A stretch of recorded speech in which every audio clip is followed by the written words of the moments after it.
Boa noite, gente. Vamos lá para a nossa nona aula. Nós vamos falar hoje sobre o IPTU e sobre o ITBI. O ISS provavelmente vai ficar para a próxima aula, senão vai ficar uma aula muito longa.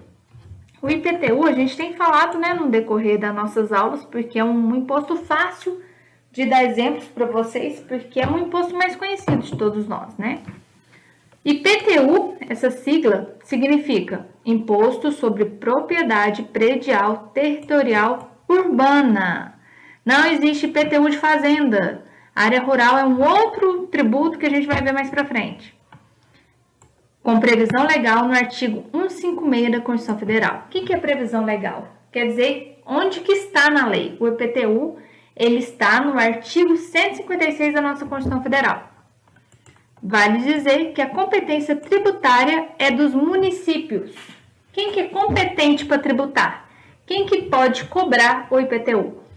É só os municípios e o Distrito Federal. O Estado não pode cobrar, a União não pode cobrar.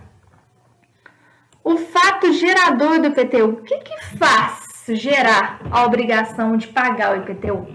É a propriedade predial e territorial urbana. Se você tem uma casa na cidade, na área urbana, você tem que pagar o IPTU. Assim, em regra, apenas os imóveis situados na zona urbana dos municípios que recairá o IPTU. Beleza? Não confunde esse urbana. Se eu colocar rural na prova, tá errado. Progressividade do IPTU. Nos artigos 156, inciso 1, parágrafo, isso aqui significa parágrafo, primeiro, e artigo 182, parágrafo 4º, inciso 2º da Constituição Federal, fala da possibilidade da utilização do IPTU de forma progressiva. O que é isso? Há regras específicas dadas pela Constituição Federal no que diz respeito às alíquotas, às porcentagens do IPTU, bem como a possibilidade de um IPTU ser progressivo no tempo, ou seja, aumentar ou diminuir, para estimular que o imóvel cumpra a sua função social.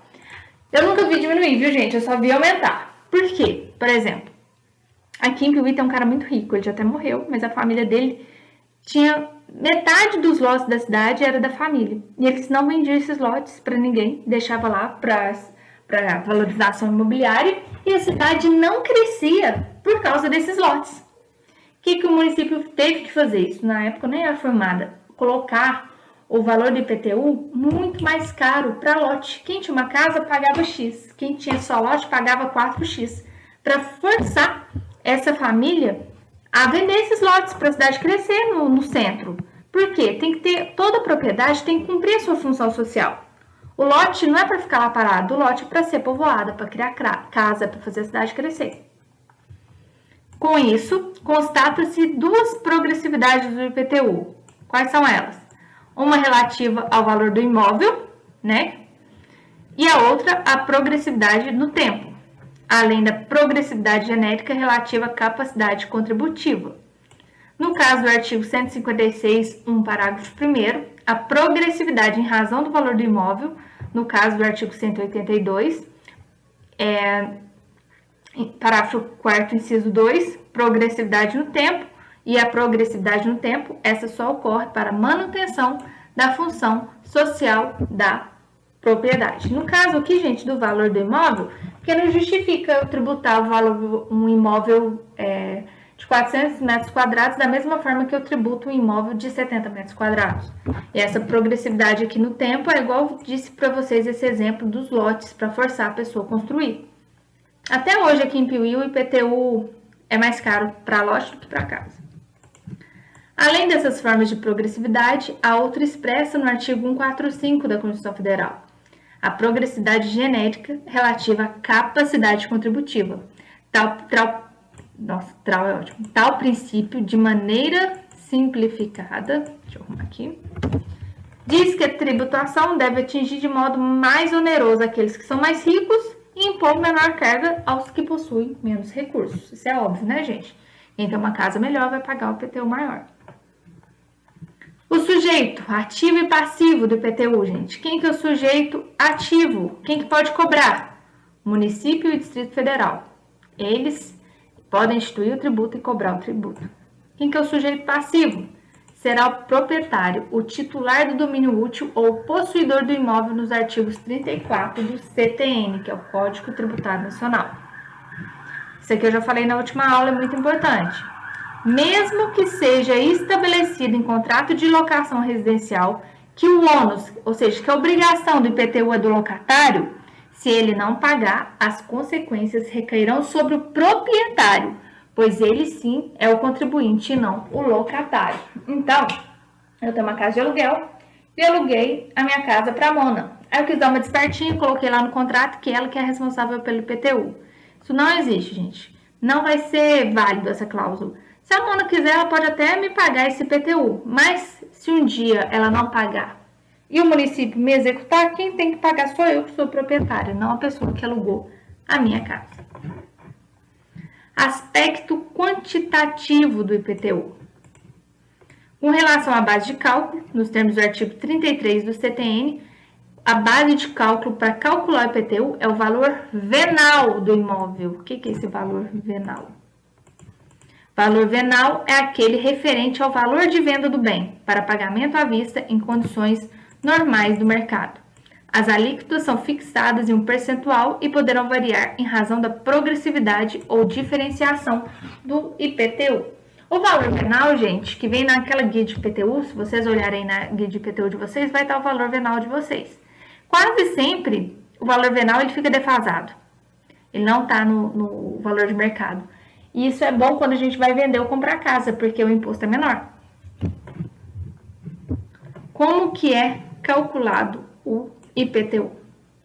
O IPTU é calculado com base em quê? No valor venal do imóvel, que é o preço da propriedade estabelecido pelo poder público. Lembrando que, vamos supor, eu tenho minha casa há 10 anos e eu decido vendê-la hoje. Se o município entender que tem muito tempo que não se faz uma avaliação da minha casa, que o valor venal está muito abaixo do mercado, ele pode fazer uma nova avaliação. A prefeitura vem com um técnico, faz uma nova avaliação e eu mudo o valor, eles mudam o valor venal do meu imóvel e eu vou ter que pagar mais, no caso, se eu estiver comprando um imóvel. Vamos supor, eu vou comprar uma casa que é avaliada em 150 mil, tá lá no valor venal do imóvel, na guia do IPTU tá lá, valor venal. Só que, na verdade, já tem 15 anos que foi feito esse valor venal. Hoje a casa vale 300 mil. Se a prefeitura bater o pé e quiser fazer uma nova avaliação e cobrar sobre 300 mil, eles podem. Sobre ele, sobre quem? Sobre o valor venal, é realizada a aplicação das alíquotas, que é a porcentagem, descontos e acréscimos definidos por quem? Pelo município. O IPTU é reajustado anualmente, considerando-se a valorização do imóvel e da região ou eventual mudança da legislação municipal. Todo ano o IPTU aumenta um pouco. Há um limite para esse aumento, a depender de cada município. Cada município tem as suas regras próprias de IPTU, gente. É muito complexo isso. Cada prefeitura que eu já trabalhei, cada uma tem seu código tributário, cada um tributa da sua forma. Quem é isento? Quem não precisa pagar IPTU, igual eu disse para vocês, cada município faz sua própria lei. Aqui em Piuí, salvo engano, até 70 metros quadrados, até 48 metros quadrados é isento de IPTU. E quem tem neoplasia maligna, câncer, e comprova isso para a gente no início do ano, faz um requerimento para o jurídico e a gente defere a isenção do município. Mas cada município tem as suas regras. Procure saber. Quem sabe vocês pagam IPTU e, na verdade, não precisa pagar. E o município ele não vai atrás de você falando assim, olha, você está isento, não precisa pagar não, viu? Isso não acontece. Você que tem que requerer sua isenção. Por isso que é importante. Entra no site da Câmara da sua cidade, baixa o Código Tributário e olha quem que está isento. Além do Código Tributário, nosso Código Tributário aqui é de 1968, teve várias outras leis de atualização. Quem tiver dúvida, liga no setor tributário do município e pergunta sobre isso. Tem aqui esse esqueminha, Imposto sobre Propriedade Territorial Urbana, IPTU, previsto no artigo 156 da Constituição Federal. Fato gerador, gente, vocês não podem esquecer. O que é o fato gerador do imposto, do IPTU? É ter uma propriedade predial e territorial urbana, uma casa na cidade. Competência, quem que pode cobrar esse imposto? Município e Distrito Federal. Sujeito passivo, o proprietário ou possuidor do imóvel. Sujeito ativo, o ente municipal ou o Distrito Federal. Beleza? O IPTU é tranquilo, né? A gente já tá mais acostumado com ele. ITBI, isso aqui quando vocês forem comprar, vender imóveis, quando vocês tiverem muito dinheiro, vocês vão falar muito desse ITBI. ITBI é uma sigla para Impostos de Transmissão de Bens Imóveis. Quando a gente falar de ITCD, que é outra coisa, que é um imposto de competência do Estado, é no caso de bens móveis e imóveis, nos casos de doação ou morte, já viu quando faz inventário? Mas no caso do ITBI, não confunda, é um imposto municipal e é referente a impostos de transmissão de bens imóveis, apenas de casas, prédios, etc. Esse é um imposto que deve ser pago por quem compra um imóvel. E para oficializar a compra e venda, esse tributo deve ser pago antes da negociação. A compra e venda de imóveis tem muitos processos burocráticos e, de certa forma, eles são complexos. Quanto mais claro estiver para o cliente, melhor para o corretor, pois o processo de vendas ficará facilitado e transparente. No caso, para vocês, gente, é imprescindível vocês entenderem um pouco disso para o corretor não passar vocês para trás. O que fazer para pagar o ITBI? De uma forma geral, vários documentos são recolhidos para que a guia de recolhimentos desse imposto possa ser emitida. Alguns desses documentos envolvem contratos, comprovantes de pagamentos e formulários específicos de cada município.